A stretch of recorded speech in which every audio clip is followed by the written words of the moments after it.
ગુજરાત સુધીની અવિરત સફર કરી છે બેન માટે એકવાર જોરદાર તાળી. કારણ કે આજે ખેતરમાં ગયેલો માણસ એમ કહેતો હોય કે મારે પાણી છે, મારે ઘણું કામ છે અને ક્યાંક આપણે લેવો જ નથી ગયો. અને આજે આ પરિવાર આટલો સરસ રીતે ભેળો થયો એ વિદર મને પણ અંદરથી મળતો પડ્યો છે.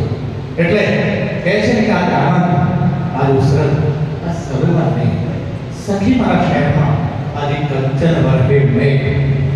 આજે આનંદ, આ ઉસરત, સભ્યમાં નહીં, સખી મારા શહેરમાં આજે કંચન વર્ગે મેઘ. અને હોનાની આંગળે બાંધીને લાવો થાય તો એ ન આવે એવા હાકીમ જેવા મહેમાનો આજે ગોસ્વામી સાહેબ અને સમગ્ર શિક્ષકોના પરિવાર હારે એક કાચા સૂતરને આંગણે બંધાઈને આવ્યું છે. એટલે એમના માટે ફરી એકવાર જોરદાર તાળી માટે. અને તમે જોરદાર કહો છો આયા નહીં, મુંદ્રા ગામની બજારમાં લાવી દો. ફરી એકવાર જોરદાર તાળી. હવે શિક્ષકો છે કે મને જાણે બોલતા શીખ્યું. અને આ એક એવી ફેક્ટરી છે સાહેબ, આ સ્કૂલ શાળા છે એવી એક ફેક્ટરી છે જ્યાં નેતા, અભિનેતા, સાંસદ, મિનિસ્ટર અને તમે વિચાર કરો કે એક માઇલસ્ટોન જીઓથી શરૂ થાય એ શિક્ષણ ન્યાના રહે છે. અને એક ચા વાળાને તો દિલ્હીની ગાદી 800 કિલોમીટર દૂર વડાપ્રધાન બનાવે તો એ તાકાત આ શિક્ષકો માટે છે. એ તાકાત આ શિક્ષકો જ કરી શકે. કારણ કે હવે કરવાનો એવું નથી, હવે કલમથી કરવાનો જ આવે.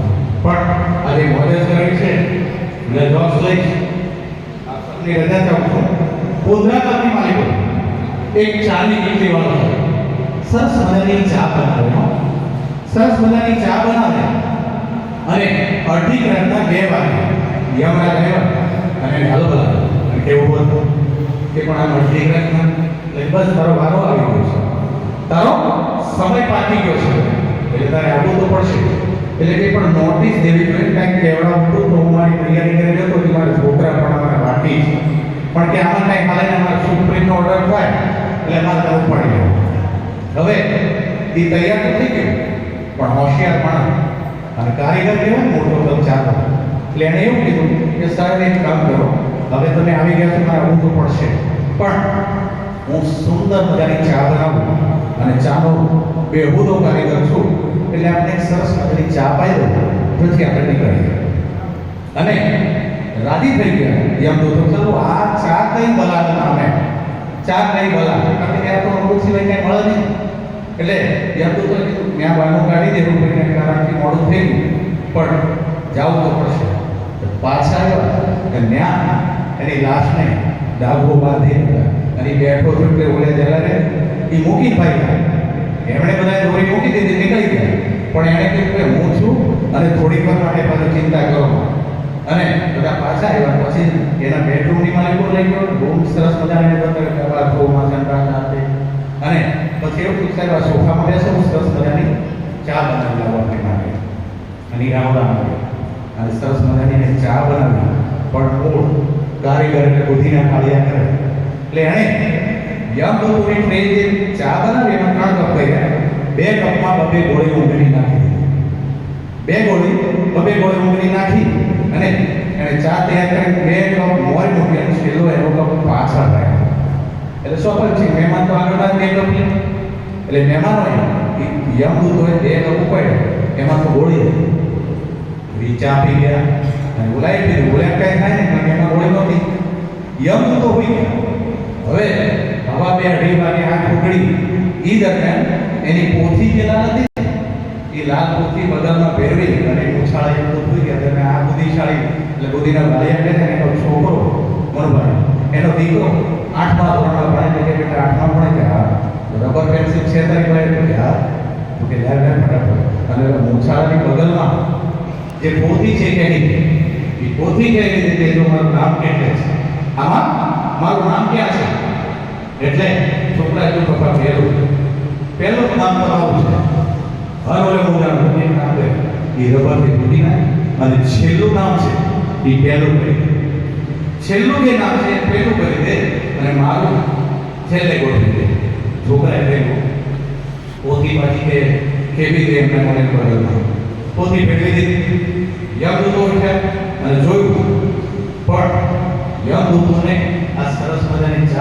જે જન્મનું થાક ઉતરી ગયો ને, અને ગામે કામ કરો ને, એટલે રાજી બહુ થયા. અને એ રાજી બહુ થયો એટલે યમદૂતો એમ કીધું, ભાઈ અમે ઉપર આપણું સિવાય કંઈ પાડ્યું નહોતું, મારા જે સરસ મજાની જે ચા પાય એટલે અમને મોજના દોરા છૂટ્યા છે, કોરાના પલ્લા છૂટ્યા છે. અમે નક્કી કર્યું છે કે હવે તારો નંબર પહેલો હતો પણ તને નથી મળ્યો, હવે છેલ્લા નંબર તારો નંબર પહેલો હતો પણ હવે છેલ્લા નંબર તો તમે ગમે એટલા ગાળિયા કરો એની આગળ હાલે નહીં. પણ એક શિક્ષકની પાસે આચાર્ય પાસે દીકરાને લઈ અને એનો બાપ નામ નોંધાવ્યું કે મારે એડમિશન જોઈએ દીકરાને. એટલે એડમિશન માટે ગયા ને આચાર્યને પૂછ્યું, બોલો માતા પિતા? ત્યાં પિતા મૂક્યાનો કે માતા તો કોઈ દી ન પિતા, માતા કોઈ દી ન પિતા, પણ પિતા થોડું થોડું પિતા. હવે એ માતા પિતાના નામની વાત કરે છે, આ ન્યા લઈ જાય છે. પણ શ્રાદ્ધ વેળાએ આ ભાડાપણી ને એટલે શ્રાદ્ધ મહિનો આવે અને શ્રાદ્ધમાં આપણે બધા શ્રાદ્ધ નાખતા હોય એ સ્વાભાવિક છે, આપણે ધર્મ છે. એટલે ધાબા ઉપર એક બા એના 4 દીકરાને ધાબે ચડી ગયા ને ત્યારે તારા બાપુનો હરખ છે ખીર એમ ઉપર ગયા હતા કે હરખ નાખો.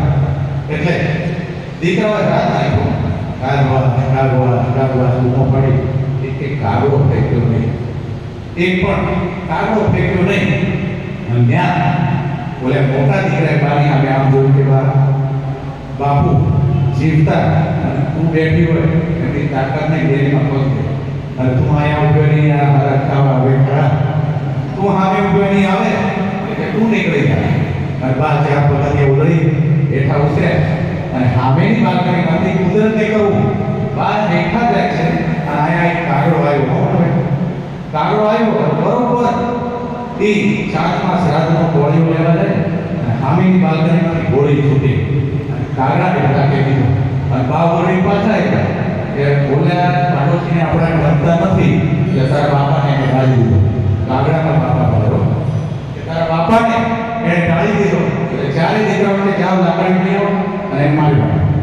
4 દીકરાઓ લાકડી લઈ જ્યાં વાળી ઢોર બે વગાડ્યું, બોલ્યો હોશિયાર માણસો દરવાજો બોલે બોલો કે બહાર નીકળતા આપણે ઝઘડો કરવો કે શું કામ તો કે તે મારા બાપાને ઢાળી દીધા છે.